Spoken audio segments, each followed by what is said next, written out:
حسين أحييت القلوب فرجت الكروب أيقظت الشعوب. بسم الله الرحمن الرحيم. الحمد لله رب العالمين بارئ الخلائق أجمعين،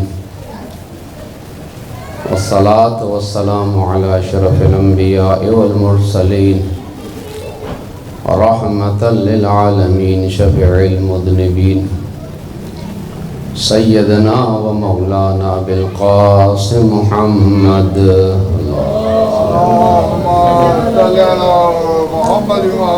وعلى أهل بيته الطيبين الطاهرين المعصومين المظلومين الذين أذهب الله عنهم الرجس وطهرهم تطهيرا.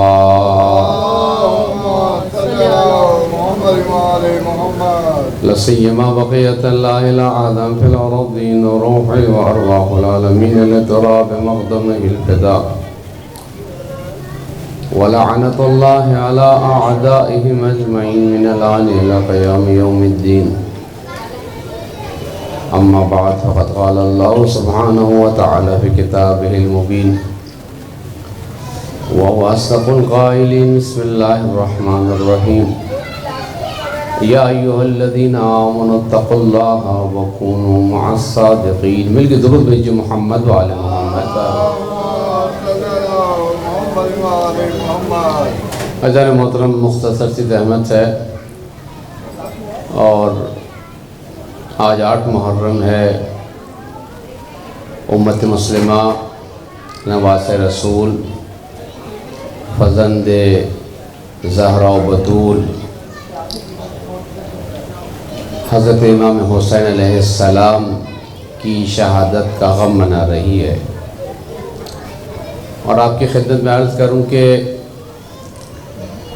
امام حسین علیہ السلام کی ذات اور ہستی کسی ایک فرقے سے متعلق نہیں ہے، بلکہ امام حسین کی ذات اور ہستی تمام امت مسلمہ سے متعلق ہے.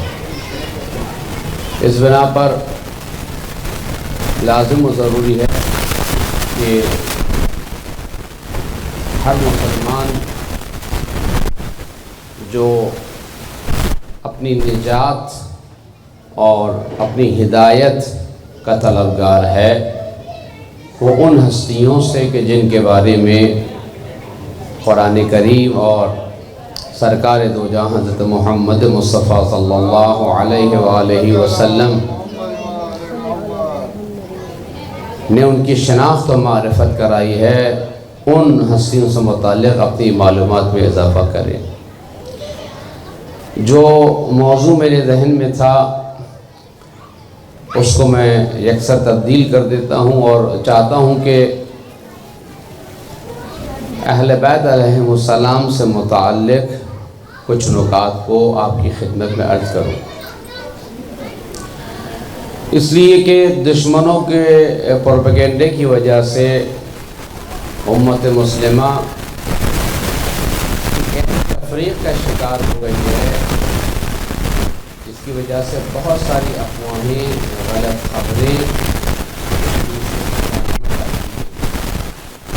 کہ جس کا نتیجہ یہ ہوتا ہے کہ بغیر تحقیق کے،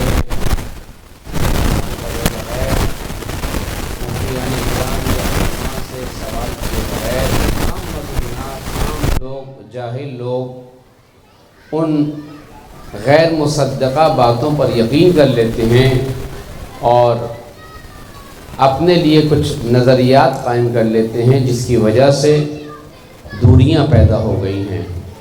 وَإِلَّا آپ کی خدمت میں عرض کروں کہ قرآن اور اہل بیت علیہم السلام یہ دو ہدایت کے ایسے چراغ ہیں کہ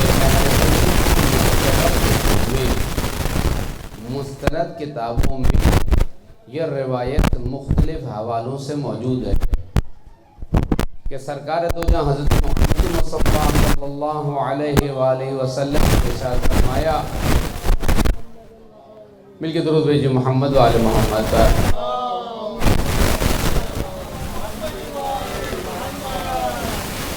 کہ انی تارکن فیکم ثقلین، میں تمہارے درمیان دو گراقد چیزیں چھوڑے جا رہا ہوں۔ اس روایت کو ان الفاظ کے ساتھ بھی اور دوسری تعبیر کے اہل سنت کی کتب میں بیان کیا گیا۔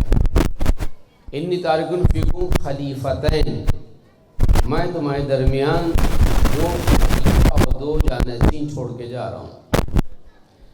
یہ بھی موجود ہے کہ کتاب اللہ و سنتی، کتاب اور سنت دو چھوڑ کے جا رہا ہوں۔ اور جو متفقہ علیہ روایت ہے وہ یہ ہے کہ کتاب اللہ و عطرتی اہل بیتی، میں کتاب خدا کو تمہارے درمیان چھوڑ کے جا رہا ہوں اور اپنی عطرت یعنی اپنے اہل بیت کو تمہارے درمیان چھوڑ کے جا رہا ہوں۔ اس کے بعد روایت یہ کہتی ہے، حدیث مبارکہ یہ کہتی ہے، ما ان تمسکتم لن تضلوا بعدی ابدا، تم جب تک ان سے تمسک اختیار کیے رہو گے، جب تک ان کا دامن تھامے رہو گے، جب تک ان سے وابستہ رہو گے، عزیزان گرامی تم کبھی میرے بعد گمراہ نہیں ہوگے۔ یعنی گمراہ کا لفظ لن تضلوا دال سے ہے، دال یعنی گمراہ ہونا، لن تضلوا بعدی ابدا یعنی گمراہ ہونے کا لفظ یہ بتا رہا ہے، دال کا لفظ یہ بتا رہا ہے کہ انسان وہی راستہ گم کرتا ہے، انسان گمراہ وہی ہوتا ہے، انسان مقصد سے دور وہی ہوتا ہے جو ہدایت کے میناروں کو چھوڑ دیتا ہے۔ تو پتہ چلا کہ اگر گمراہی سے بچنا ہو، اگر نجات حاصل کرنی ہو تو رسول اللہ کی اس روایت کے مطابق متفق علیہ ہے، کتاب خدا و عطرت نبی کو تھامنا ہے، اور ایسے تھامنا ہے کہ عزیزان گرامی یاد رکھیے گا۔ اور یہ جو میں اب عرض کر رہا ہوں یہ میرا جملہ نہیں ہے، بلکہ اہل سنت کے ایک بہت بڑے مفتی ہیں پاکستان کے، ان کا جملہ عرض کر رہا ہوں، کسی وجہ سے نام نہیں لے رہا۔ انہوں نے کہا خود اہل سنت کی یہاں ایک بہت بڑا طبقہ ہے ہماری یہاں اہل سنت کا، بہرحال تعداد میں ہے، اس میں تو کوئی شک نہیں، ہمارے برادران اہل سنت، ان کی یہاں بھی صحابہ اکرام کا جو مقام و منزلت ہے اس کے باوجود ان کے یہاں یہ روایت موجود نہیں ہے۔ اگر وہ روایت اس کو بھی درست مانا جائے اور قبول کر لیا جائے کہ میں تمہارے درمیان دو گرا قدر چیزیں چھوڑے جا رہا ہوں، ایک کا نام قرآن، ایک کا نام سنت ہے، خوب اصل مسئلہ جو دشمن نے پیدا کیا ہے اور جو معمولی لوگوں کی جہالت کی وجہ سے اختلاف کا سبب بنا ہے وہ خلافت و امامت کا مسئلہ ہے، اس میں تو کوئی شک نہیں ہے۔ یعنی جب ہم ایک سلجھے انداز سے گفتگو کرتے ہیں، حتیٰ کہ ہمارے بہت سارے اہل سنت دوست ہیں، ہم آپس میں بیٹھتے ہیں، حضرت ابو بکر پہ گفتگو ہوتی ہے، حضرت عمر پہ گفتگو ہوتی ہے، حضرت عثمان پہ گفتگو ہوتی ہے، مولا کائنات پہ گفتگو ہوتی ہے، حضرت فاطمہ زہرا پہ گفتگو ہوتی ہے، واقعہ کربلا پہ گفتگو ہوتی ہے، معاویہ بن سفیان پہ گفتگو ہوتی ہے، یزید پہ گفتگو ہوتی ہے، بہت سارے مسائل پہ گفتگو ہوتی ہے۔ تو ہم علمی انداز سے گفتگو کرتے ہیں اور علمی انداز سے سوال جواب ہوتا ہے۔ ٹھیک ہے کہ مثلا کسی کے نزدیک کسی کا احترام زیادہ ہے، ٹھیک ہے ہم قبول کرتے ہیں، بھائی آپ کے نزدیک مثلا کہ فلاں شخصیت کا فلاں ذات کا احترام زیادہ ہے، کوئی مسئلہ نہیں ہے۔ آئیے علمی انداز سے سوال جواب کریں، علمی انداز سے، شائستہ انداز سے، تاکہ ہم ایک نتیجے تک پہنچ سکیں۔ مل کے درود بھیجیے محمد و آل محمد پر۔ چونکہ یہ میں جو گفتگو کر رہا ہوں آج، یہ میں اپنے اہل تشیع کے لیے گفتگو نہیں کر رہا ہوں، یہ میں اپنے ان برادران اہل سنت کے لیے گفتگو کر رہا ہوں جو اس محلے میں، اس گلی میں میرے اطراف میں موجود ہیں اور اپنے گھروں میں یا باہر بیٹھ کر میری گفتگو سن رہے ہیں، تاکہ ان کو یہ پتہ چلے کہ ایک شیعہ عالم دین آیا تھا، ایک ذاکر آیا تھا مجلس امام حسین میں، اور اس نے اس سلجھے ہوئے انداز سے، شائستہ انداز سے گفتگو کی تھی اور مسائل کو ہمارے سامنے رکھا تھا۔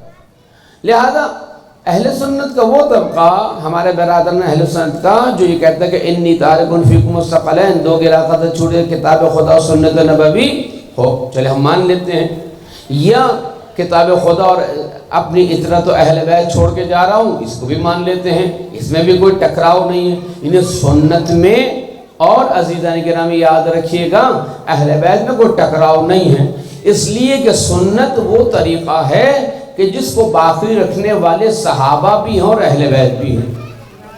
اس لیے کہ جو رسول باہر کر رہا ہے وہ تو سب کے سامنے ہے، صحابہ بھی دیکھ رہے ہیں، غیر صحابہ بھی دیکھ رہے ہیں، لیکن جو گھر میں ہو رہا ہے وہ صحابہ نہیں دیکھ رہے، اہل بیت دیکھ رہے ہیں۔ تو اس بنا پر ہماری نگاہ میں کوئی ٹکراؤ نہیں ہے، اور ٹکراؤ ہونا بھی نہیں چاہیے، اس لیے کہ رسول کا طریقہ ہو یا رسول کی سیرت ہو یا رسول کا اسلوب ہو، وہ دونوں در حقیقت امت کی ہدایت کرنے والی ہیں۔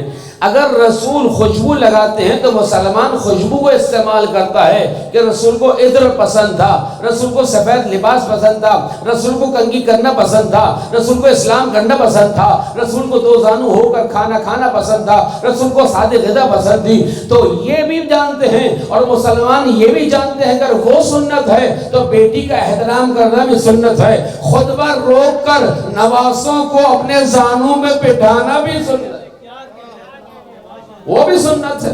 لہذا اس سنت پہ کوئی اختلاف نہیں ہے۔ ہمارے وہ جو مفتی تھے پاکستان کے بہت بڑے، انہوں نے یہ کہا کہ ہم اہل سنت، یعنی ان کی دلیل یہ تھی کہ ہم اہل سنت جو صحابہ کرام کو بہت بڑا مقام دیتے ہیں، ہم بھی اس روایت کو ایسے نہیں پڑھتے۔ توجہ رکھیے، کیسے نہیں پڑھتے؟ خود ان کی دلیل دے رہا ہوں، اور دلیل میرے پاس موجود ہے، ان کا حوالہ موجود ہے، میرے ساتھ ساتھ ہیں یہ نہیں ہے؟ مل کے درود بھیجئے محمد و آل محمد۔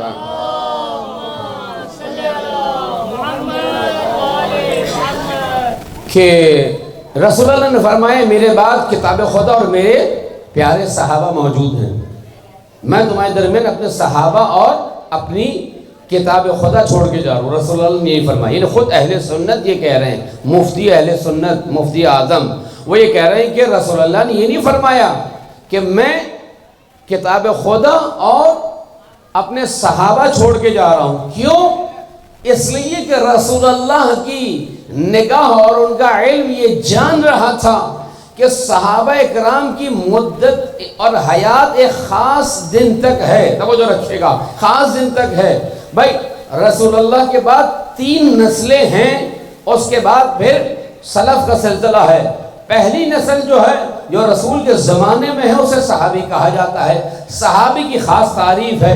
اس کے بعد جو دوسری نسل ہے صحابہ کے بعد وہ ہے تابعین۔ تابعین یعنی اتباع کرنے والے، یعنی جنہوں نے رسول کو نہیں دیکھا، صحابہ کے عمل کو دیکھا ہے، لہذا ان کی اتباع کرتے ہیں، انہیں تابعین کہا جاتا ہے۔ جب یہ دوسری نسل ختم ہو گئی تو اب بچے تابعین، یعنی تابعین کو در حقیقت ان کی اتباع کرنے والے۔ بھئی تابعین کون تھے؟ توجہ رکھیے گا، جنہوں نے رسول کو نہیں دیکھا، صحابہ کو دیکھا، ان کی پیروی تابعین کرنے والے ہیں۔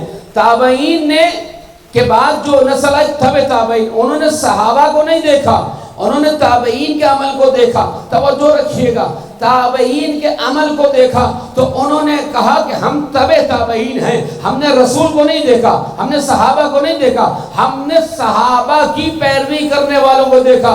تو پتہ چلا 150 سال یا بہت ہوا 200 سال تک، بہت ہوا 200 سال تک، یہ 3 نسلیں 150 سال بھی بہت طولانی ہیں، 100 سال کے اندر تقریباً یہ ختم ہو جاتی ہیں۔ رسول اللہ جانتے تھے میرے صحابہ بھی ختم ہو جائیں گے، اللہ کو پیارے ہو جائیں گے، تابعین بھی دنیا سے رخصت ہو جائیں گے، تابعین بھی اللہ کی بارگاہ میں پہنچ جائیں گے۔ تو اگر میں کہوں کہ دیکھو میں تمہارے درمیان صحابہ چھوڑ کے جا رہا ہوں، صحابہ اکرام چھوڑ کے جا رہا ہوں، تو جو صحابہ کو دیکھنے والے تھے وہ کہیں گے صحابہ چلے گئے، اب قصہ ختم ہو گیا۔ جو تابعین کو دیکھنے والے تھے وہ کہیں گے تابعین چلے گئے، قصہ ختم ہو گیا۔ جو تابعین کی پیروی کرنے والے تھے وہ کہیں گے تابعین چلے گئے، مسئلہ ختم ہو گیا۔ اب کیا کریں ہدایت کے لیے؟ رسول اللہ نے کہا صحابہ کی مدت حیات ہے، تابعین کی مدت حیات ہے، تابعین کی مدت حیات ہے، لیکن میں تمہیں ہدایت لے کے جا رہا ہوں، اس لیے کہ ہدایت بڑی ہے،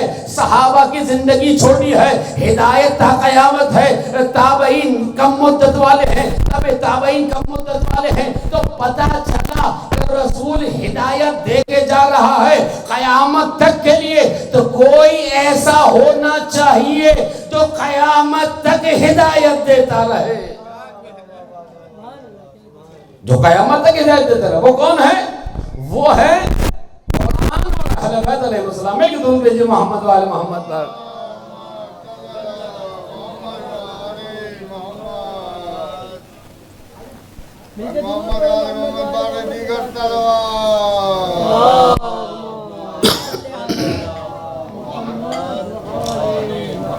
اس لیے کہ صحابہ کرام کی ایک مدت حیات تھی، اس کے بعد وہ اللہ کو پیارے ہو گئے، کوئی شہید ہو گئے، کوئی اس طبعی موت سے دنیا سے چلے گئے، ان کا عمل، ان کی سیرت موجود تھی۔ تابعین آئے، ان کی بھی ایک مدت حیات تھی، جب تک عمر نوح تو کوئی لے کے نہیں آیا تھا نا، عمر تو حضرت نوح کو ملی تھی، پھر تابعین آئے، لیکن ہدایت تو باقی تھی نا۔ اس لیے کہ انی تارکن فیکم الثقلین، اگر سنت کو بھی تسلیم کیا جائے، وہ میں نے بتایا ہماری نظر میں اختلاف نہیں ہے، انی تارکن فیکم الثقلین کتاب اللہ و سنتی۔ اب یہ جو رسول اللہ نے سنتی کہا یا مثلا کہا میرے اطرت و اہل بیت، یہ کس مدت تک کے لیے کہا؟ کیا کہا کہ مثلا جب خلیفہ اول ہوں گے تمہارے درمیان، کیا اس وقت تک میری سنت رہے گی؟ نہیں، خلیفہ اول چلے گئے، خلیفہ دوم آئے وہ چلے گئے، خلیفہ سوم آئے وہ چلے گئے، ہماری نگاہ میں مولا کائنات بلا فصل تھے، وہ آئے وہ چلے گئے، امام حسن آئے امام حسن چلے۔ رسول اللہ نے نہیں فرمایا کہ میری سنت جو ہے مثلا خلافہ کے دور تک یا امامت کے فلاں امام تک رہے گی، بلکہ یہ مطلق کلام ہے۔ مطلق کلام ہے یعنی کوئی قید نہیں ہے، جب کلام مقید نہ ہو، مطلق ہو تو اس کی مدت طولانی ہوتی ہے۔ اسی لیے رسول اللہ نے فرمایا انی تارک فیکم الثقلین، میں ایسی ہدایت گر چیزیں چھوڑ کے جا رہا ہوں کہ تا قیامت در حقیقت وہ موجود رہے گا، جب تک اس روئے زمین پر آخری انسان ہے ہدایت الہی ہے۔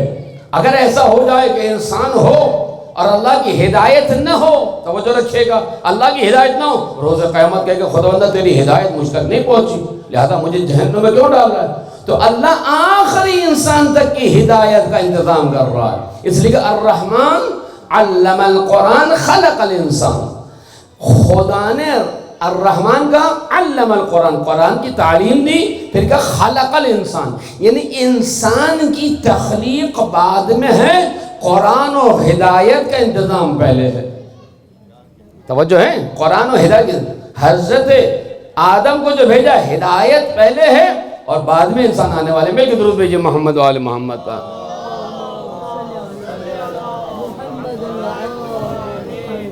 اگر اس سے بھی بلندتر اور بیدارتر صلوات بھیج سکیں۔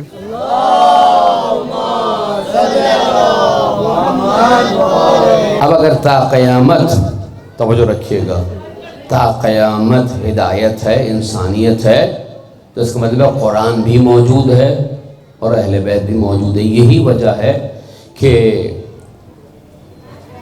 ہمارے یہاں خلفاء کی تعداد کے بارے میں رسول اللہ نے فرمایا میرے بعد 12 خلفاء ہوں گے یا 12 جانشین ہوں گے، اس کے لحاظ سے بھی اہل بیت کے جو ائمہ ہیں 12 ان کی تعداد پوری ہوتی ہے۔ بہرحال یہ دامن میں گنجائش نہیں ہے اور نہ ہی میں اس میں وارد ہونا چاہتا ہوں، صرف ایک نقطے کی طرف اشارہ کروں گا جو رسول اللہ نے فرمایا انی تارکن، میں چھوڑ کے جا رہا ہوں۔ یہ چھوڑ کے جا رہا ہوں اس کی کوئی مدت نہیں ہے، لمٹ نہیں ہے، یہ اس کی لمٹ ایکسپائر نہیں ہوگی، ختم نہیں ہوگی، بلکہ کیا ہوگی؟ یہ تا قیامت ہے، کیونکہ مسئلہ ہدایت کا ہے، مسئلہ نجات کا ہے، مسئلہ جہنم سے رہائی کا ہے، مسئلہ جنت تک پہنچنے کا ہے، حوض کوثر تک پہنچنے کا ہے، لہذا ہدایت ہے۔ یہی وجہ ہے کہ جتنے بھی فرقے ہیں، جتنے بھی مسالک ہیں، سب متفق ہیں کہ ایک امام مہدی ہیں یا ہوں گے، کیونکہ اس میں تھوڑا سا علمی اختلاف ہے۔ اہل تشیع کے امام مہدی پیدا ہو چکے ہیں اور خداوند عالم نے ان کو طول عمر عطا کی، حضرت نوح علیہ السلام کو طول عمر عطا کی تھی، اور حضرت خضر جو آج تک موجود ہیں، توجہ رکھیے گا، ان کو طول عمر عطا کی ہے، اور بھی انبیاء ہیں کہ جن کو طول عمر عطا کی۔ تو طول عمر کوئی بڑا مسئلہ نہیں ہے، ہم یہ کہتے ہیں کہ وہ متولد اور پیدا ہو چکے ہیں، اس دنیا میں موجود ہیں۔ یہ اہل سنت کے ایک طبقہ یہ کہتا ہے، بعض اس کو کہتے ہیں کہ نہیں وہ موجود ہیں، بعض یہ کہتے ہیں کہ نہیں وہ پیدا ہوں گے۔ بہرحال لیکن سب کا عقیدہ یہ ہے کہ وہ اہل بیت کے خاندان سے ہوں گے. المہدی من ولد فاطمہ، امام مہدی نسل فاطمہ سے ہوں گے. توجہ رکھیے گا. تو یہاں سے اندازہ ہوا کہ تمام فرقہ اسلامی، تمام مسالک، تمام فرقے اس بات کو تسلیم کرتے ہیں کہ جو امام مہدی آئیں گے، جو امام مہدی دنیا کو عدل و انصاف سے بھریں گے، وہ اہل بیت سے ہوں گے، نسل حضرت فاطمہ سے ہوں گے، یعنی ان کے فرزندوں میں سے ہوں گے. تو پتہ چلا رسول اللہ نے جو فرمایا تھا میں ہدایت کے لیے دو گرا قدر چیزیں چھوڑ کے جا رہا ہوں، ایک قرآن اور ایک اہل بیت. تو پتہ چلا قرآن کے ساتھ ایک وجود ابھی باقی ہے کہ جس کا نام امام مہدی علیہ السلام ہے. مل کے درود بھیجئے محمد و آل محمد پر.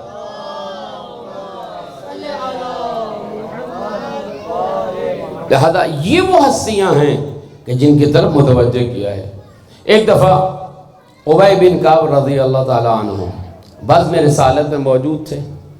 امام حسین علیہ السلام 3-4 سال کا سن ہے.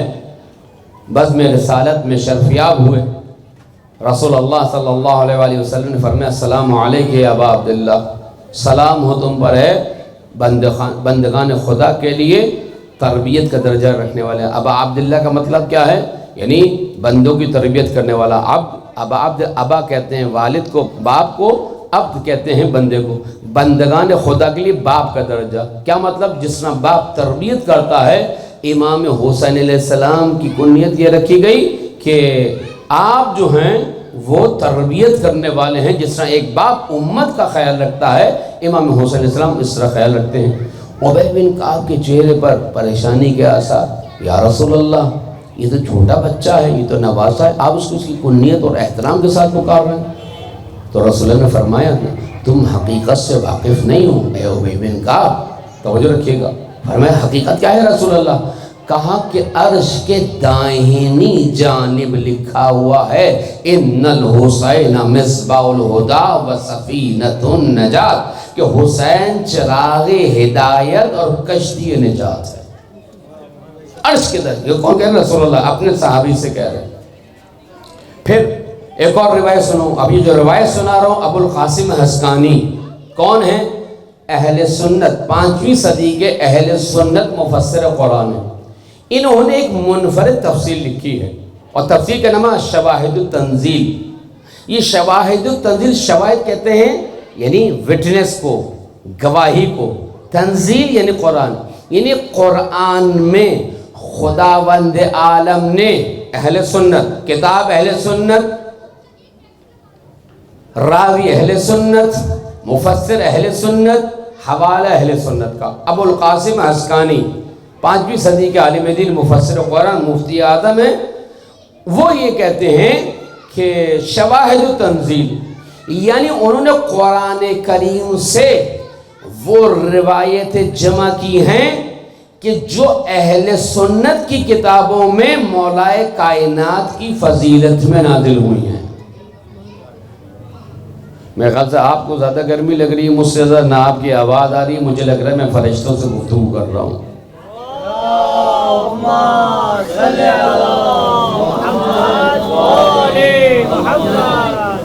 تو وہ کہتے ہیں کہ شواہد التنزیل 5ویں صدی کا مفسر قرآن اہل سنت اپنی کتاب میں لکھتے ہیں رسول اللہ نے فرمایا فاہتدوا بالشمس وَإِذَا غَابَ الشَّمْسُ فاہتدوا بالقمر وَإِذَا غَابَ الْقَمَرُ فاہتدوا بالزُّهْرِ وَإِذَا غَابَ الزُّهْرُ غَابَتِ الزُّهْرُ فاہتدوا بالفرقدين. فقیل یا رسول اللہ ما الشمس ما القمر ما الزُّهْرُ ما الفرقدين. رسول اللہ نے فرمایا دیکھو سورج ہے، اس سے ہدایت لو. فاہتدوا کا لفظ ہے، توجہ رکھیے گا، سورج سے ہدایت لو. لفظ فاہتدوا فعل امر ہے، انہیں حکم دے رہا رسول اللہ کہ ہدایت لو سورج سے. جب سورج غائب ہو جائے، ڈھل جائے، تو پھر چاند سے ہدایت لو. جب چاند چلا جائے تو زہرہ سے ہدایت لو. جب زہرہ چلا جائے تو پھر فرقدین سے ہدایت لو. یا رسول اللہ یہ شمس و قمر و زہرہ و فرقدین کون ہیں؟ کہا کہ انا الشمس و علی قمر و فاطمہ زہرۃ والحسن حسن فرقدان، فرمایا کہ میں شمس ہوں، علی قمر ہے، فاطمہ زہرہ ہے، اور حسن و حسین وہ روشن ستارے ہیں کہ جن کی اتباع کا اللہ حکم دے رہا ہے۔ اہل سنت کا مفسر، اہل سنت کا عالم، توجہ رکھے گا، اپنی تنزیل میں، اپنی تفسیر میں ان آیات کو جمع کر رہا ہے کہ جو مولا کائنات کی شان میں نازل ہوئی ہیں، اور یہ سورہ الحمد کی تفسیر میں انہوں نے لکھا ہے۔ مل کے درود بھیجئے محمد و آل محمد۔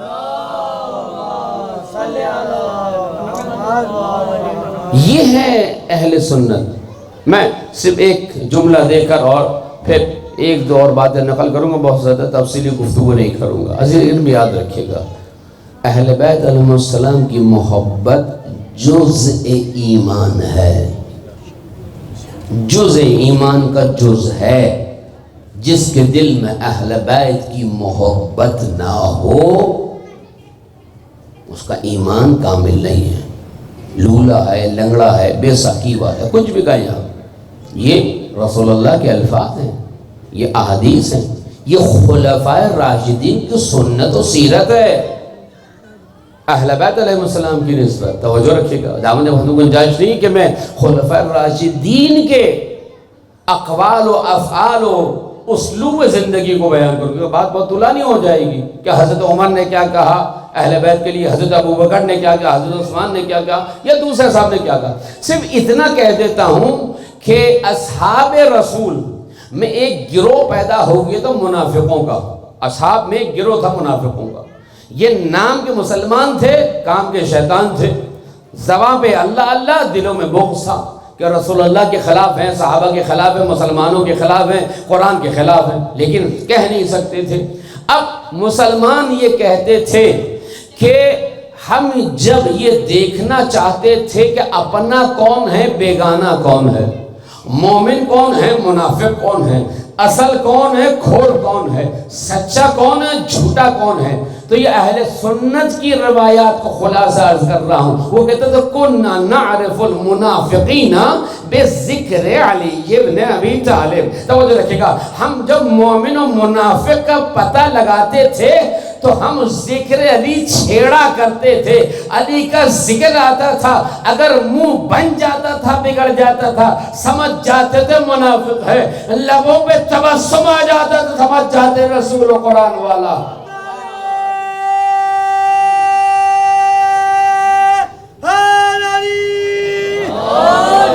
توجہ ہے، یعنی یہ صحابہ اکرام کا قول تھا، یہ صحابہ اکرام کی سنت تھی۔ بھائی مومن و منافق کو پہچاننا ہے، پھر اللہ کا ذکر کیجئے، رسول کا ذکر کیجئے، یا علی کو بیچ میں کیوں لا رہے ہیں آپ؟ توجہ رکھیے گا، اہل سنت بہت معتبر طریقے سے نقل کر رہا ہوں میں اپنے تمام یہ مجلس میری اہل تشیع کے لیے نہیں ہے، یہ اہل سنت برادران کے لیے، میری مائیں بہنیں جو گھروں میں ہیں یا بھائی جو باہر اور یہاں پر موجود ہیں سن رہے ہیں، جہاں تک میری آواز ہے پیغام محبت ہے، اس لیے کہ مجالس اعلیٰ پیغام محبت دینے والی ہیں، دلوں کو جوڑ دینے والی ہیں، اس لیے حسین وہ ہستی ہے جس نے امت کو جوڑا ہے، یزیدیت سے دور کیا ہے۔ بس تو یہ وہ حقیقت ہے جس کی طرف بھائی آپ اللہ کا ذکر کیجئے، کہا کہ نہیں، منافق کو پہچاننے کے لیے اللہ کا ذکر نہیں کریں گے۔ کیوں؟ کیونکہ منافق زبان پر جی بغل میں چھری اور زبان پہ رام رام، جی ایسے تھے منافق، اللہ اللہ بھی کرتے تھے، نماز پڑھنے بھی آتے تھے۔ اچھا رسول کا ذکر کیجئے، نہیں رسول کا ذکر بھی نہیں کریں گے، وہ بھی کہتا تھا اشہدو ان محمد رسول اللہ، محمد اللہ کے رسول ہیں۔ بھائی کوئی کسوٹی تو ہونی چاہیے نا منافقت کو پہچاننے کے لیے، یہ مسلمان ہے، اپنا ہے، غیر ہے، اصلی ہے، نسلی ہے، کون ہے؟ کون ہے یہ جو زبان پہ لا الہ الا اللہ بھی کہہ رہا ہے، محمد رسول اللہ بھی کہہ رہا ہے، مسلمانوں کے درمیان بھی موجود ہے، سازشیں بھی کر رہا ہے، تو کوئی پیمانہ ہونا چاہیے، کوئی کسوٹی و میزان ہونی چاہیے۔ کہا کہ علی کا ذکر اس لیے کریں گے کہ علی کی تلوار نے ان کے باپ داداؤں کی گردنوں کو اڑایا ہے۔ اب جب تک علی کا تذکرہ ہوتا رہے گا، اگر شکلیں بنتی رہیں گی، پتہ چل جائے گا یہ منافق ہے، تبسم آ جائے گا تو پتہ چل جائے گا کہ یہ اللہ والا بھی ہے، رسول والا بھی ہے، صحابہ والا بھی ہے، قرآن والا بھی ہے۔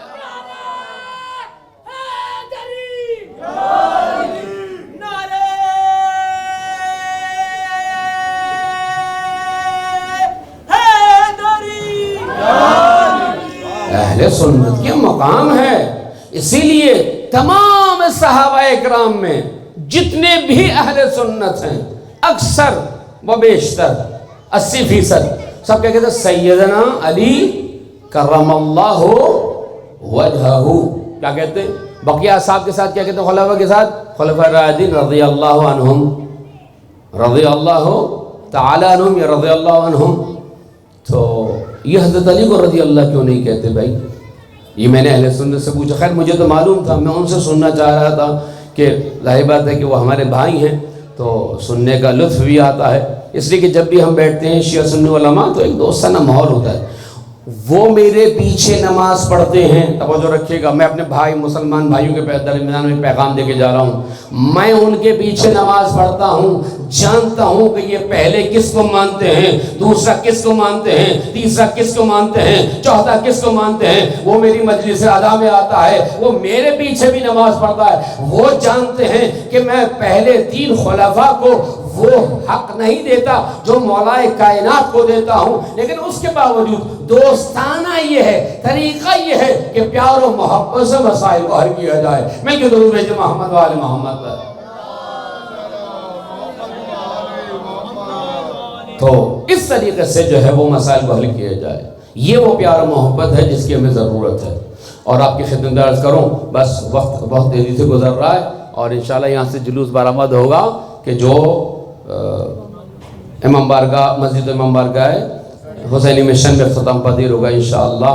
خداوند عالم جس بھائی بہن مومن عزادار مسلمان نے اس پر شہادہ کو بچھانے کے لیے کوشش کی، اللہ تعالیٰ اس کی گھر پہ اپنی برکتوں کو نزول فرمائے، بیماریوں سے بلاؤں سے ابتلاءات سے ان کو محفوظ رکھے، ان کی اولاد کی، ان کے والدین کی، ان کے مال کی اور ان کی عزت و شہرت و ایمان و معرفت و قرآن و اہل بیت سے محبت میں اضافہ فرمائے، ان کو شفاعت محمد و آل محمد نصیب فرمائے. مل کے درود بھیجیے محمد و آل محمد کا. تو میں عرض کر رہا تھا کہ اہل بیت علیہ السلام وہ ہستیاں ہیں کہ جو متفقہ علیہ ہیں کہ کن نعرف المنافقین بذکر علی، ہم ذکر علی سے منافقوں کو پہچانا کرتے تھے. اور یہ وہ ہستیاں ہیں جو تمام مسلمانوں سے متعلق ہیں. اس لیے فرمایا حسن و حسین جوانان جنت کے سردار ہیں.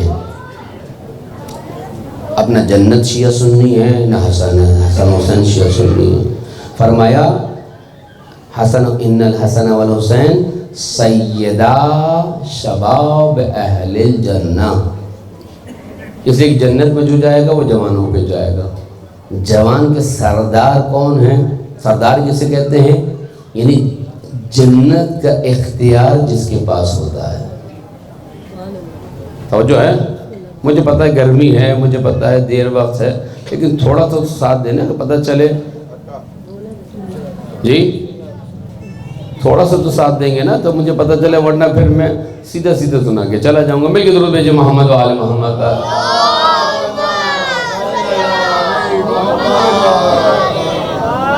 ان الحسن والحسین سیدہ شباب اہل جنہ. حسن اور حسین جوانان جنت کے سردار. متفق علیہ ہے. یہ جو میں نے کہا اہل بیت کی محبت جزء ایمان ہے، یہ اہل سنت کا عقیدہ ہے. ہمارے یہاں ہم اس بات کو اس طریقے سے بیان نہیں کرتے، لیکن چونکہ میں اہل سنت کے درمیان ہوں، میں ان کے عقیدے کے مطابق ہوں. یعنی ایمان کا جز ہے اور کل اس وقت کل ہوتا ہے کہ جب اس کے تمام اجزاء اس میں شامل ہوں. توجہ ہے؟ مثلا کسی کے پاس 100 روپے ہیں تو اسے کہا جائے گا 100 روپے، لیکن کسی کے پاس اگر 90 روپے ہیں، 80 اور 60 روپے ہیں تو اسے 100 روپے نہیں کہا جائے گا. بس ایمان کامل ہوگا اسی وقت کہ جب تمام عبادت کے ساتھ، نبوت کی گواہی کے ساتھ، خدا کی وحدانیت کے ساتھ محبت اہل بیت موجود ہوگی. بس یہ وہ چیز ہے جس کی طرف میں لانا چاہ رہا تھا.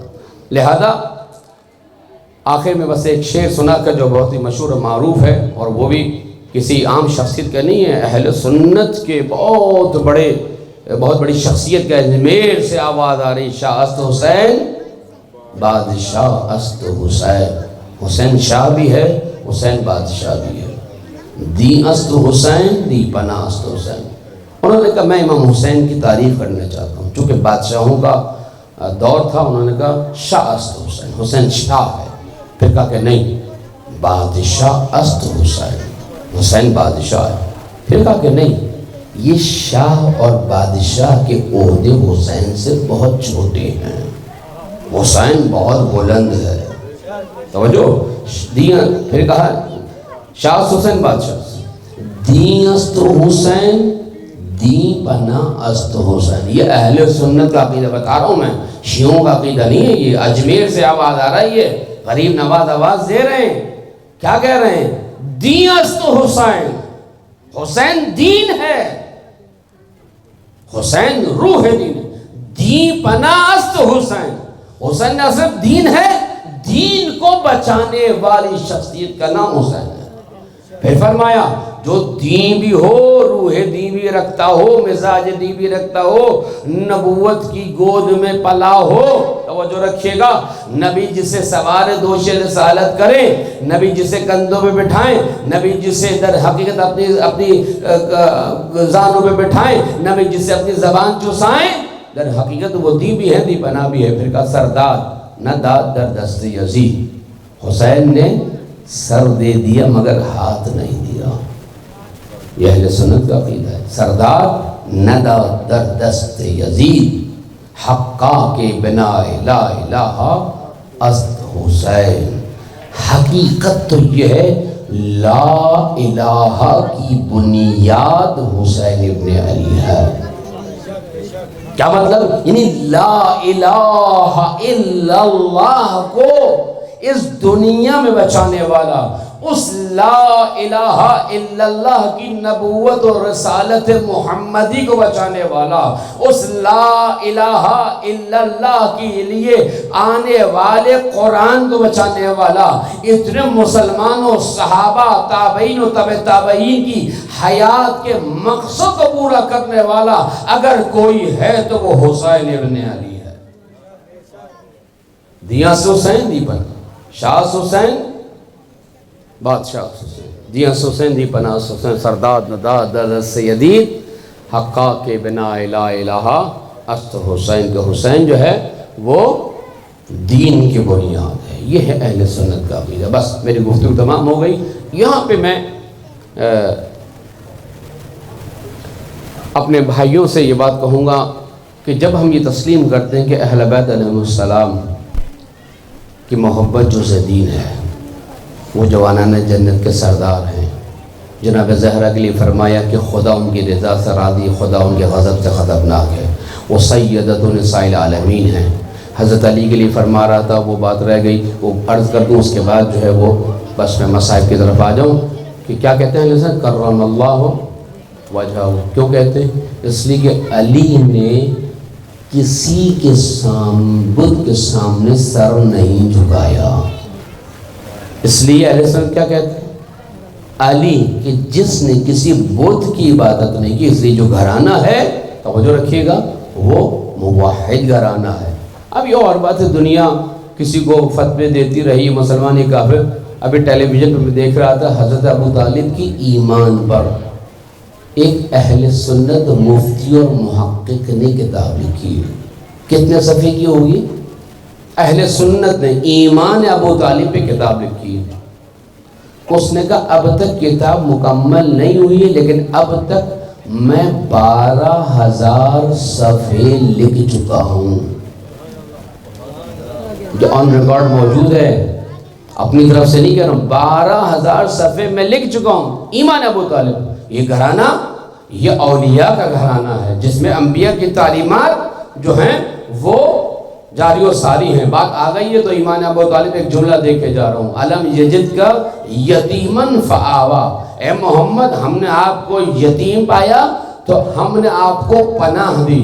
اللہ کہہ رہا ہے اے محمد آپ یتیم تھے تو ہم پناہ دینے والے تھے۔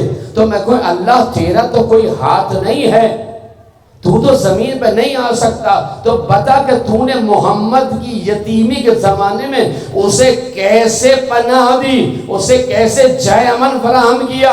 تو اب تاریخ میں دیکھنا پڑے گا وہ گھرانہ کون سا ہے جہاں محمد تربیت پا رہے ہیں، وہ شخصیت کون سی ہے کہ جس کی گود میں رسول بیٹا ہے، وہ دو ہاتھ کون سے ہیں کہ جو در حقیقت رسول کے سپر بن رہے ہیں۔ تو تاریخ میں جا کے دیکھو گے تو ابو طالب کے علاوہ نہ کوئی گھر پاؤ گے، نہ کوئی آغوش پاؤ گے، نہ کوئی ہاتھ پاؤ گے۔ ان دو ہاتھوں کو، ان آغوش کو، اس صحن کو، اس سرا کو، اس منزل کو، اس وایت کو جو ابو طالب کا دولت قدر تھا، خدا کہہ رہا ہے محمد تم یتیم تھے، ہماری طرف سے ابو طالب تمہیں جائے امن دینے والا تھا۔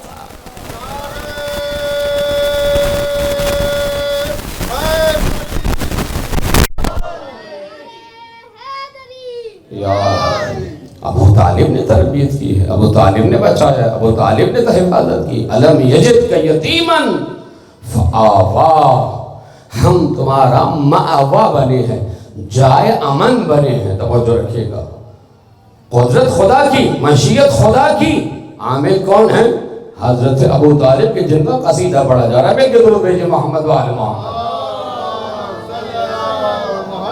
بس بہت سارے مطالب تھے، میں نے صرف نظر کیا، آخری ایک دو باتیں میں اپنے برادران اہل سنت سے کرنا چاہتا ہوں۔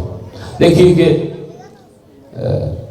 بہت سارے مسائل ہیں کہ جن کو کھولنا چاہیے اور اچھے انداز سے گفتگو کرنی چاہیے، اور میری گفتگو کا مقصد بھی یہی ہے کہ میرے اہل سنت بھائی جو قرب جوار میں موجود ہیں اور میری گفتگو سن رہے ہیں، وہ آئیں، بیٹھیں، سوال کریں۔ اور میرا در ہمیشہ محققات بھی ہوں، اور بہت سارے زبان بھی آتے ہیں، علماء بھی آتے ہیں، محققین بھی آتے ہیں، مفتیان اکرام بھی آتے ہیں، بہت اچھے انداز سے گفتگو ہوتی ہے۔ دیکھنے میں یہ آتا ہے کہ 9 اور 10 یعنی 9 اور 10 محرم مسلمانوں کی ایک بڑی تعداد جو ہے وہ صرف اس وجہ سے کہ شیعہ یہ کرتے ہیں وہ امام حسین سے دور ہو جاتے ہیں۔ کیا کسی مسلمان کے دل میں یہ خیال ہے کہ امام حسین جو جوانان جنت کے ستارے ہیں وہ شہید کر دیے جائیں اور کوئی مسلمان خوش ہو؟ کوئی بھی ایسا مسلمان نہیں ہوگا جو نواز رسول کی شہادت پر جس کی خبر دے دی گئی تھی اس کو خوشی منائے۔ ٹھیک ہے کہ آپ ماتم نہیں کرتے، نہ کیجیے، کوئی مسئلہ نہیں ہے، ہماری طرف سے کوئی اصرار نہیں ہے، اجبار نہیں ہے۔ آپ لباس سیاہ نہیں پہنتے، کوئی مسئلہ نہیں ہے، نہ پہنیے، واجب نہیں ہے، توجہ رکھیے گا۔ اگر کوئی نظر و نیاز نہیں کرتا، مثلا حالانکہ نظر و نیاز میں کوئی مسئلہ نہیں ہے، بھائی پہلے کہا کرتے تھے نظر و نیاز حرام ہے، حرام ہے، حرام ہے، اب تو صحابہ کے نام پہ نظر و نیازیں ہو رہی ہیں، ہو رہی ہیں نہیں ہو رہی ہیں؟ فلاں خلیفہ کی جلوس میں جو ہے وہ سبیل لگی ہوئی ہے، پہلے کہتے کہ نہیں ہوتی ہے، حرام ہوتی ہے، غیر اللہ کا نام نہیں لیا جاتا۔ بھائی اصول تو ایک رکھنا چاہیے نا، اگر ہے تو پھر سب کے لیے ہے۔ اس کا مطلب یہ ہے کہ وہ ایک مصنوعی پروپیگنڈا تھا کہ غیر اللہ کی نیاز، غیر اللہ کی کوئی نیاز نہیں ہوتی۔ میں تو زحمت گنجائش نہیں کہ میں اس کو کھولوں، پھر بات کہیں سے کہیں نکل جائے گی۔ ہم جو نظر و نیاز کرتے ہیں، یہ نظر و نیاز کیا ہوتی ہے؟ ہم کھانا لائے، ہم نے کہا امام حسین ہم آپ کی طرف سے یہ کھانا اہل ایمان کو، اہل قبلہ کو، مسلمانوں کو، مستحقوں کو کھلانا چاہتے ہیں۔ سورہ فاتحہ پڑھتے ہیں، 3 دفعہ سورہ اخلاص پڑھتے ہیں، اس کا ثواب جو ہے امام حسین کی خدمت پیش کر دیتے ہیں۔ اس کو نظر کہا جائے، اس کو لنگر کہا جائے، اس کو نیاز کہا جائے، اس کو جو بھی کہا جائے، یہ غیر اللہ کی نیاز نہیں ہوتی ہے۔ جو فاتحہ پڑھی جاتی ہے وہ امام حسین کی نہیں ہوتی، وہ قرآن کی سورہ فاتحہ ہوتی ہے۔ جو سورہ اخلاص پڑھی جاتی ہے وہ قرآن کی سورہ اخلاص ہوتی ہے۔ فرق یہ ہوتا ہے کہ پڑھ کر ہم در حقیقت ثواب امام حسین کو پہنچاتے ہیں اور کھانا جو ہے اہل ایمان کو پہنچاتے ہیں۔ یہ نظر و نیاز ہے۔ تو پروپیگنڈا کیا گیا نظر و نیاز نہیں کھانی چاہیے، شرک ہوتا ہے، بدعت ہوتی ہے، فلاں ہوتا ہے، حرام ہے، جائز نہیں ہے۔ اب تو خلافہ کے نام پہ ہو رہی ہے، تو اصول ایک ہونا چاہیے، پہلے نہیں تھی، یہ مصنوعی پروپیگنڈا تھا شیعہ و سنیوں کو لڑانے کے لیے۔ تو اگر کوئی کالے کپڑے نہیں پہنتا نہ پہنے، کوئی مسئلہ نہیں ہے. اگر کوئی ماتم نہیں کرتا جس طرح ہم کرتے ہیں، کوئی مسئلہ نہیں ہے. مثال تو جس طرح ہم گریا کرتے ہیں اگر آپ نہیں کرتے کوئی مسئلہ نہیں ہے. جس طرح ہم مجلس ادا برپا کرتے ہیں آپ نہیں کرتے کوئی مسئلہ نہیں ہے. لیکن مسئلہ یہ ہے کہ نواز رسول شہید ہو، بے دردی سے پیاسا شہید کیا جائے، یہ بتا کر یہ سمجھا کر میں نواز رسول ہوں، میں علی کا بیٹا ہوں، میں فاطمہ کا لخت جگر ہوں، میں وہ ہوں جس سے قرآن کے سائے میں تربیت پائی، میں وہ ہوں جس نے نبوت کے دامن میں پرورش پائی، اور پھر اس کو پیاسا شہید کیا جائے اور پھر کوئی مسلمان خوشی کا اظہار کرے یا لا تعلق ہو جائے. یعنی اسے یہی نہیں پتا ہو کہ آج امام حسین کی شہادت ہے. غم ہونا چاہیے ایک مسلمان کے دل میں. آپ اہل تشیع کی طرح ماتم نہ کریں، نظر نیاز نہ کریں، جلوس میں نہ جائیں، مثلا عرض کر رہا ہوں، ٹھیک ہے کوئی مسئلہ نہیں. لیکن امام حسین کا غم، امام حسین علیہ السلام کی شہادت پر اظہار افسوس، یہ بھی ایمان کا جز ہے. جس طرح آپ کسی سے محبت کرتے ہیں تو جب وہ اچھی بات کہتا ہے خوش ہوتے ہیں، اگر وہ کوئی ایسی بات کہ جو ناپسند ہو آپ ناراض ہوتے ہیں. اس کو کوئی تکلیف پہنچے تو آپ بھی غمزدہ ہو جاتے ہیں. آپ کا پیارا ہے نا، آپ کا بیٹا ہے، آپ کی بیٹی ہے، وہ صحت مند ہے، کھیل رہا ہے، پھل رہا ہے، پھول رہا ہے، آپ خوش ہیں، توانا ہو گیا، تگڑا ہو گیا، صحت مند ہو گیا. لیکن اگر بیمار ہو جائے، کوئی زخم لگ جائے، توجہ رکھیے گا، آپ کا دل افسردہ اور رنجیدہ ہو جاتا ہے. بھائی آپ کا بیٹا ہے لیکن آپ افسردہ، بھائی اس کو زخم لگ گیا، اس کو بیماری ہو گئی، یہ بیمار ہو گیا، یہ ایکٹیویٹی نہیں کر رہا ہے. جب اولاد کے لیے پریشان ہوتے ہو تو رسول کے فرزند، زہرا کے فرزند کی شہادت پر دل پریشان کیوں نہیں ہوتا؟ لہذا یہ جو ہم نے ایک ماحول بنا دیا شیعہ سنی کا، شیعہ یہ کرتے ہیں، سنی یہ کرتے ہیں. محرم شیعوں کا ہے، ربیع الاول سنیوں کا ہے. لہذا جیسی محرم آئے گا انتظامیہ جو ایکٹیو ہو جائے گی، شیعوں سے ووٹ لینے کے لیے، شیعوں کا دل خوش کرنے کے لیے جہاں روڈیں بھی بن رہی ہیں اور سب چیزیں ہو رہی ہیں. ادھر ربیع الاول کا چاند نکلا، ادھر انتظامیہ اہل سنت کے ساتھ لگ جائے گی. اہل سنت سمجھتے ہیں یہ ربیع الاول جو سنیوں کا ہے، یہ ماہ محرم و سفر شیعوں کا ہے. یاد رکھیے گا جو رسول کا ہے وہ مسلمانوں کا ہے. اگر ربیع الاول رسول کا ہے تو ربیع الاول شیعہ کا بھی ہے، سنی کا بھی ہے. اگر محمد کا نواسہ در حقیقت اگر ماہ محرم میں قتل کر دیا جائے، شہید کر دیا جائے، تو چونکہ محمد کا نواسہ ہے، یہ محمد کا نواسہ اور محرم شیعوں کا بھی اتنا ہی ہے جتنا اہل سنت کا ہے. لہذا توجہ ہونی چاہیے. یہ ٹسل بازی جو ہم نے بنا دی، بعض ہمارے یہاں بھی اہل ممبر بات کہتے ہیں، بالکل بابا کے دور کو غلط بات کہتے ہیں. بعض اوقات ہمارا رویہ، ہم میں سے کچھ افراد کا رویہ غلط ہو سکتا ہے، اس کی بھی معذرت کر لیتا ہوں. ادھر سے بھی ایسا ہی ہوتا ہے، بعض جذباتی لوگ ہوتے ہیں، کوئی ایسی بات کہتے ہیں کہ جس کی وجہ سے ماحول خراب ہو جاتا ہے. یاد رکھیے گا نہیں، یہ ٹسل بازی نہیں ہے. یہ شخصیات، یہ قرآن، یہ ہدایت، یہ اہل بیت، یہ سنی کے آپس کے جھگڑوں میں جو ہیں ان کو ختم کر دیں. یہ شیعہ کا ہے، یہ سنی کا ہے، شیعہ تو ایسا کر دے لہذا ہم نہیں کریں گے.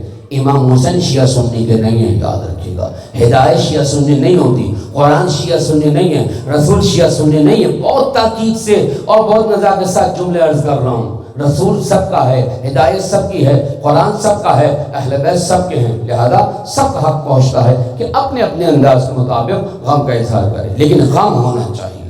ایسا نہ ہو کہ جناب 2 دن کی یہ چھٹی آ رہی ہے، 2 دن کی ہفتہ اتوار کی 4 دن کی چھٹی، چلو جی گھومنے جا رہے ہیں. کسی نے کہا کہ کہاں جا رہے ہو؟ اس نے کہا کہ جناب سیر سپاٹے کے لیے 4 دن کی چھٹی ہے. اس نے کہا کہ بھائی وہیں رہتے ہیں. اس نے نہیں یہ غم کے شیعوں کی 4 دن کی چھٹی آ رہی ہے، ہم نے کہا ہے. اس نے کہا اگر یزید سے اتنا ہی شوق تھا پینگے بڑھانے کا اور تعلقات کا تو اپنے ہی محلے میں ہی جو ہے کوئی کام کر لیتے، اتنی دور آنے کی کیا ضرورت تھی. توجہ رکھیے گا. یہ جو ایک انداز بن گیا کہ چھٹی کے دن عیش کریں گے، یہ در حقیقت نہ شیعوں کے فائدے میں نہ سنیوں کے فائدے. بابا آگے دول کے جاؤں گا، میری ہو سکتا ہے میرے اپنے جو عزیز و اقارب اور اہل جو دوست یہاں پہ موجود ہو ناراض ہو جائیں. ہمیشہ ضروری نہیں ہے کہ اہل سنت آپ کے طریقے کے مطابق عزاداری کریں، اہل سنت آپ کے مطابق غم کریں.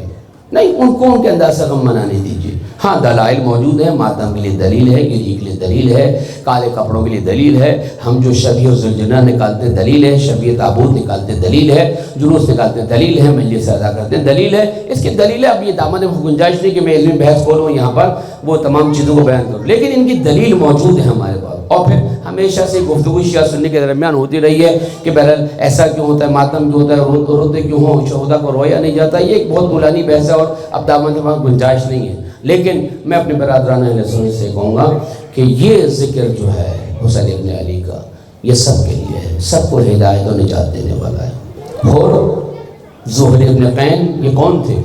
زہر ابن قین حضرت عثمان کے ماننے والے تھے، امام حسین کے ماننے والے نہیں تھے۔ وہ حضرت عثمان کو پہلے سمجھتے تھے، حضرت مولا کائنات کو بعد میں سمجھتے تھے، لیکن کیا ہوا؟ پلٹ آئے۔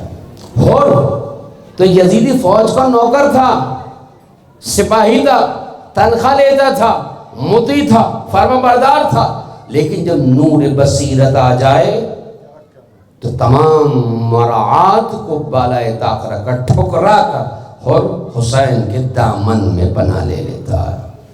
بس میں نے زحمت تمام کی، بس یہ میرا پیغام محبت ہے جہاں تک جائے۔ لہذا اگر کوئی مسئلہ ہو، کوئی اختلاف ہو، کوئی بات ہو تو علماء کے ذریعے سے، مفتیان اکرام کے ذریعے سے ایک سنی فضا میں، علمی فضا میں ان مسائل کو حل کیا جائے۔ اس وقت ہمارے ملک کو ضرورت ہے شیعہ سنی وحدت کی۔ اس وقت عالم اسلام ایک کروٹ لے رہا ہے اور دنیا نے دیکھا کہ آج بھی کربلا زندہ ہے، کربلا کا پیغام زندہ ہے، کربلا والوں کی سیرت زندہ ہے۔ اور یہ میں نہیں کہہ رہا، اہل سنت کہہ رہے ہیں، جن کو آپ سوشل میڈیا پر سنتے رہتے ہیں، اس لیے کہ انہوں نے دیکھا اللہ کی راہ میں قیام کرنا، اللہ کی راہ میں جہاد کرنا، اللہ کی راہ میں دشمنوں کو پکارنا، اللہ کی راہ میں اپنا سب کچھ قربان کر دینے کا جذبہ اگر کہیں نظر آ رہا ہے تو وہ ایران والوں میں ہے، وہ شہید امام خامنہ کی سیرت میں ہے کہ انہوں نے دیکھا کہ کس طرح ایک شخص جو ہے وہ تنے تنہا دنیا کی سپر پاور سے ٹکرا جاتا ہے۔ یہ میں نے کہہ رہا اہل سنت، میرے ایک بھائی ہیں پنڈی میں ہوتے ہیں، انہوں نے عرض کیا، ان کا محلہ بالکل 99% اہل سنت سے، جب آیت اللہ خامنہ کی شہادت ہوئی 11 رمضان کو آئے، ان کی بیل بجائی، ان کو نیچے بلایا، ان کے گلے لگ کے ان کو تعزیت پیش کی، کہا کہ آج تک میں اہل تشیع کے لیے منفی جذبات رکھتا تھا، پروپیگنڈا کا شکار تھا، شیعہ یہ ہیں، ایران والے یہ ہیں، فلاں یہ ہے، فلاں یہ ہے، لیکن آج میرے سامنے سے وہ تمام چیزیں ہٹ گئی ہیں اور حقیقت کھل کے سامنے آ گئی ہے۔ اور اگر میں نے کربلا کو حقیقت میں سمجھا ہے تو وہ امام خامنہ شہید کی وجہ سے سمجھا ہے، اہل ایمان کی استقامت کی وجہ سے سمجھا ہے، ایران والوں کی وجہ سے سمجھا ہے، اس حق و باطل کی جنگ میں سمجھا ہے کہ حق کہاں ہے، باطل کہاں ہے۔ اور مجھے اجازت دیجیے، وہ اہل سنت پروفیسر کہہ رہا ہے، مجھے اجازت دیجیے کہ میں جاؤں اور امریکہ کے خلاف جنگ کا اعلان کروں، اظہار کروں۔ یہ وہ حقیقت ہے، یہ وہ چیز ہے جس کو عام سنی کہہ رہا ہے، عام مفتی کہہ رہا ہے، عام ٹک ٹاکر کہہ رہا ہے، عام یوٹیوبر کہہ رہا ہے، عام سوشل میڈیا کے ایکٹیوسٹ کہہ رہا ہے۔ لہذا اس وقت دنیا ایک ایسے موڑ پر ہے، اور خصوصاً پاکستان کہ جہاں پر دونوں طرف سے، بھارت اور افغانستان کی طرف سے مسلسل یہ کوشش کی جا رہی کہ پاکستان کو جو ہے ترنے والا بنا کے ہضم کیا جائے، لیکن وہ احمقوں کی جنتوں میں رہتے ہیں۔ انشاءاللہ پاکستان متحد ہے، شیعہ سنی نے مل کے پاکستان بنایا ہے، اور انشاءاللہ یہ وحدت، یہ اتحاد، یہ عزا، یہ مجلس حسین، یہ عزا حسین انشاءاللہ اس پاکستان کی حفاظت کرنے والی مل کے درود بھیجو محمد وآل محمد۔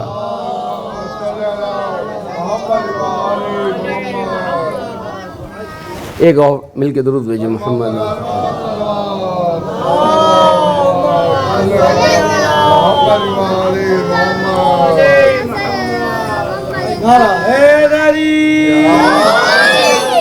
بس اہل بیت علیہ السلام ہیں کہ جو راہ ہدایت کھول رہے ہیں۔ امام حسین علیہ السلام 28 رجب کو یہ قافلہ نکلا ہے، یہ ہدایت کا پیغام لے کے حسین ابن علی نکلے ہیں، اور جگہ جگہ پر مسلمانوں کے درمیان مکے میں، مدینے میں، مختلف منازل میں امام علی مقام نے ہدایت کی، مسلمانوں کو ساتھ لیا اور ایک کارواں بنا جو کربلا تک پہنچا۔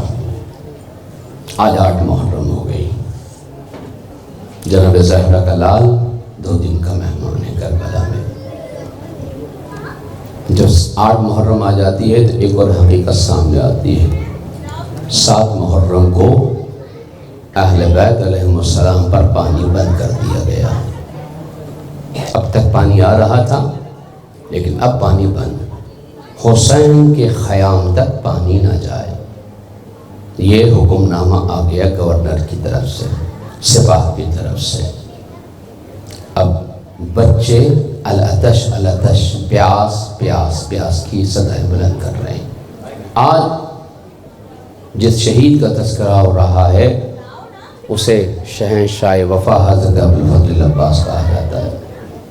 ایک بہت ہی اچھے سوشل میڈیا کے ایکٹیوسٹ ہیں، اہل سنت ہیں، میں ان کو بہت لائک کرتا ہوں، گفتگو کرتا ہوں، کو شیئر بھی کرتا ہوں۔ تو انہوں نے ایک بات کی، اس کی اصلاح کرتا ہوں۔ انہوں نے کہا کہ حضرت علی اصغر 6 محرم کو شہید ہوئے۔ نہیں، ایسا نہیں ہے۔ ہم 1 محرم سے 10 محرم تک ہر تاریخ کو مختلف شہدائے کربلا کا تذکرہ کرتے ہیں۔ مثلا 1 محرم کو مدینے سے روانگی ہوتی ہے، 2 محرم کو کربلا میں ورود اور داخلے کے مصائب اور حالات پڑھے جاتے ہیں، 3 محرم کو مثلا حضرت حبیب کے یا حضرت حور علیہ السلام کے مصائب پڑھے جاتے ہیں، 4 کو حضرت مسلم کے، مختلف جگہ پر مختلف تاریخیں ہیں، 5 کو مثلا حضرت علی اصغر کے مصائب، 6 کو پڑھے جاتے ہیں، 5 کو جو ہے حضرت اون محمد کے مصائب پڑھے جاتے ہیں، 6 کو حضرت علی اصغر کے مصائب پڑھے جاتے ہیں، 7 کو حضرت قاسم کے مصائب پڑھے جاتے ہیں، 8 کو مولا عباس کے، 9 کو شب عاشور اور اسی سے متعلق مجموعی گفتگو کی جاتی ہے۔ وَإِلَّا جتنے بھی شہدائے کربلا ہیں سب روز عاشور، صبح عاشور سے لے کر ظہر عاشور یا عصر عاشور تک سب شہید ہو گئے تھے۔ لہذا یہ دن اس لیے رکھے گئے تاکہ کھل کر ہم جو ہے وہ تذکرہ کر سکے۔ آج جو تذکرہ ہے وہ ہے شہنشاہ وفا ابوالفضل عباس کا۔ اللہ اکبر۔ یہ میں واقعہ سنا رہا ہوں بہت مستند کہ حضرت عباس علمدار کی شخصیت، ہمارے یہاں سے بہت سارے اہل سنت علماء ایران گئے امام رضا کے روضے پر۔ اس میں کچھ وہابی علماء بھی تھے، سلفی علماء بھی تھے جو بالکل بھی توسل کو نہیں مانتے تھے۔ وہ صاحب اولاد نہیں ہو رہے تھے، صاحب اولاد نہیں تھے، ان کے اولاد نہیں تھی، کافی سال گزر گئے تھے۔ ان کو امام رضا کے حرم میں لے جایا گیا اور ان سے کہا کہ مثلا یہ امام رضا ہیں، مانتے تھے کہ ٹھیک ہے مثلا ولی ہیں، ایک اللہ کے بہت کی زیادہ بندے، اس سے زیادہ نہیں مانتے تھے۔ تو آپ یہاں پہ جتنی دیر رہنا چاہ رہے ہیں، اب جو جس کی جتنی معرفت تھی وہ وہاں پر عبادت، دعا، قرآن اور تبصر تلاوت کر رہا تھا۔ اب یہ بیٹھ گئے، کہنے لگے کہ خود ان کا بیان ہے کہ میرے دل میں ایک عجیب سی محبت سی پیدا ہوئی، نرم گوشا۔ میں پہلے دیکھ رہا تھا یہ در و دیوار کیسے ہیں، یہ لوگ کیسے ہیں، کوئی رو رہا ہے، کوئی دعا کر رہا ہے، کوئی قرآن پڑھ رہا ہے، کوئی نماز پڑھ رہا ہے، کوئی چیخ رہا ہے، کوئی اپنے درد کو بیان کر رہا ہے۔ یہ کیا معاملہ ہے، یہ کیسے لوگ ہیں؟ کیونکہ پہلے پروپیگنڈا ہوتا ہے نا، جب انسان جب تک اترے گا نہیں فیلڈ میں اس کو نہیں پتا ہوتا، تو وہ بیچارے بھی اسی پروپیگنڈا کا شکار تھے جو عام تک سوشل میڈیا پہ ہو رہا ہے۔ بہر وہ پہنچ گئے، انہوں نے دیکھا، جب دیکھنے شروع کیا تو تھوڑا تھوڑا ان کا دل جو ہے وہ پگھلنا شروع ہوا۔ انہوں نے امام رضا سے کہا کہ اگر واقعاً آپ امام ہیں، توجہ رکھیے گا، اگر آپ واقعاً ولی خدا ہیں تو میں اب تک صاحب اولاد نہیں ہوا، میں اللہ سے دعا کرتا ہوں کہ آپ کے توسط سے، آپ کے طفیل، آپ کے صدقے اللہ مجھے اولاد نرینہ عطا کرے۔ یہ پاکستان آ گئے، 1 سال بعد وہ اپنی زوجوں اور اپنے جڑواں بچوں کے ساتھ امام رضا کی زیارت کے لیے گئے۔ توجہ ہے، یہ ایک واقعہ ہے مسلمان سنی مفتی عالم دین کا، وہابی عالم دین کا۔ آئیے ایک واقعہ سناؤں۔ تہران میں ایک جوڑا تھا مسیحی کرسچن، اس کی بچی بہت بیمار تھی، اتنی بیمار تھی کہ اس کو لا علاج کر دیا ڈاکٹرز نے۔ اب یہ ماں باپ پریشان تھے۔ اسی اسنا میں 9 محرم کا دن آیا، وہاں پر ایران میں 9 محرم اور کربلا میں 9 محرم حضرت عباس علمدار علیہ السلام سے منسوب ہے۔ ہم 8 کو مناتے ہیں، وہاں پہ 9 کو منایا جاتا ہے۔ بہر تو میاں بیوی نے کہا ہم نے سنا ہے کہ آج شیعہ جو ہیں وہ دعا مانگتے ہیں، توسل کرتے ہیں، ان کی حاجتیں پوری ہوتی ہیں، تو ہم بھی ان کے جاتے ہیں، ہم مسلمان تو ہیں نہیں، ہم شیعہ تو ہیں نہیں، ہم جو ہیں ان کے جلوس میں جاتے ہیں اور دیکھتے ہیں یہ ابو الفضل عباس کون ہے، کیا ہے۔ کہنے لگے کہ وہاں پہ مختلف انجمنیں آ رہی تھی، دستجات آ رہے تھے، سینہ زنی ہو رہی تھی، ماتم ہو رہا تھا، گریہ ہو رہا تھا، نیاز و نظر تقسیم ہو رہی تھی، تو ان کو بس ایک لفظ ذہن میں آ گیا، ابو الفضل عباس، ابو الفضل عباس۔ اب ان کی زبانوں پر کیونکہ دل ٹوٹا ہوا تھا نا، ڈوبتے کو دل کا سہارا چاہیے، اب انہوں نے کہا ہم اس شخص سے توسل کرتے ہیں، اور انہوں نے وہاں پر جو ہے ٹوٹے ہوئے دل کے ساتھ حضرت ابو الفضل عباس کو پکارنا شروع کیا، اے ابو الفضل عباس ہماری بیٹی کو شفا دے دے۔ کہنے کہ جب گھر پہنچے، جلوس ختم ہو گیا، جب شام ڈھلے گھر پہنچے تو دیکھا بیٹی جو ہے صحت مند ہے اور صحیح سالم بیٹی ہوئی ہے۔ اس نے کہا بیٹی یہ کیا ماجرا ہے، تم تو ہلنے جلنے کے قابل نہیں تھی، لا علاج مرض تھا تمہیں، تم صحت مند کیسے ہوئی؟ اس نے کہا مجھے نہیں پتا، میرے سامنے ایک شخص آیا، اس نے کہا اے بیٹی کھڑی ہو جا۔ اس نے میں کھڑی نہیں ہو سکتی، اس نے کہا میرے ہاتھ ہوتے تو میں تجھے کھڑا کر دیتا، لیکن میں تو اس سے کہہ رہا ہوں تو کھڑی ہو جا، اور میں کھڑی ہو گئی۔ تو اس کے بعد جب جانے لگے تو میں نے کہا یہ بتائیے کہ آپ کا نام کیا ہے؟ تو کہنا اپنے ماں باپ سے کہہ دینا تم نے جن کو پکارا تھا وہی مدد کے لیے آئے، وہی مدد کے لیے آئے۔ تو جو یہ ہے ابو الفضل عباس، یہ ہے اہل بیت علیہ السلام، اور خود میرے اہل سنت کتنے ہیں، میری مائیں بہنیں کتنی ہیں جو امام بارگاہ میں جاتی ہیں، منت اٹھاتی ہیں، خدا ہمیں فلاں حاجت دے دے ہم یہ کام کریں گے، خدا ہمیں اولاد دے دے ہم یہ کام کریں گے، خدا ہمارا یہ کام کر دے ہم حضرت عباس کے لیے کام کریں گے۔ دسیوں ایسی مثالیں ہیں اطراف میں گوشہ کے نام پہ جہاں پر اہل سنت مرادیں پاتے ہیں، نہ شرک ہے نہ بدعت ہے، خدا کی بارگاہ میں یہ باعزت ہے، بشرف ہے، بحیثیت ہے، بمقام ہے، فضیلت و شرف رکھتے ہیں۔ خدا ان کی قربانی کی وجہ سے ہم مسلمانوں کی حاجت پورا کر دیتا ہے۔ بس آج 8 محرم ہے، ابو الفضل عباس کا تذکرہ ہے، وہ جو شہنشاہ وفا ہے کہ جس نے اپنا سب کچھ امام حسین کے لیے قربان کر دیا، اپنے بھائی دے دی، اپنی جوانی دے دی، اپنی ہر چیز اپنے امام وقت کے لیے قربان کر دی۔ صبح ہی سے جب سے حملہ شروع ہوا، عمر سعد کی طرف سے تیر بارانی شروع ہوئی، امام کے اصحاب کی ایک تعداد شہید ہو گئی۔ اس وقت حضرت عباس تشریف لائے، مولا مجھے اجازت دیجیے۔ امام نے کہا تم میرے سپاہ کے علمدار ہو۔ اصحاب شہید ہونے لگے، عباس دیکھ رہے ہیں۔ ایک وقت آیا کہ علی اکبر گئے، اور محمد گئے، قاسم گئے، اب عباس سے برداشت نہیں ہو رہا۔